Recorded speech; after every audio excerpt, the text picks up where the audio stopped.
Helicopter land করতেই কালো স্যুটে entry নিলেন তিনি। চোখজোড়া কালো চশমায় ঢাকা আর ঝুঁটি বাঁধা চুল। তখনই অনেকের বোঝা হয়ে গেছে কে আসছেন। নতুন সিনেমার আনুষ্ঠানিক ঘোষণা নিয়ে এভাবেই হাজির হলেন অভিনেতা আফরান নিশো। এরপরই নেমে এলেন তমা মির্জা। সৌন্দর্যের ঝলকানি দেখালেন তিনি। সবশেষ যোগ দিলেন অভিনেত্রী সুনেরাহ বিনতে কামাল।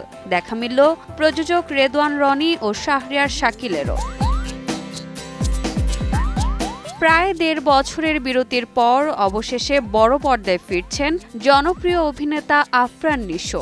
৮ ডিসেম্বর ছিল এই অভিনেতার জন্মদিন। সেদিনই বিকেল ৫টায় চরকির ভেরিফাইড ফেসবুক পেজে ভিডিও প্রকাশের মাধ্যমে তিনি জানান, আসছে ঈদ উল ফিতরে তার নতুন সিনেমা দাগি মুক্তি পাবে। সিনেমায় আছেন তমা মির্জা, সুনেরাহ বিনতে কামাল।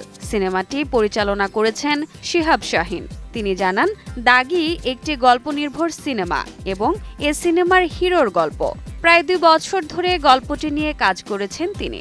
সিনেমার অন্যতম প্রযোজক চরকির প্রধান নির্বাহী রেদওয়ান রনি জানান, দাগির গল্প অসাধারণ। কাজটি নতুন একটি মানদণ্ড তৈরি করবে বলেও আশাবাদী তিনি।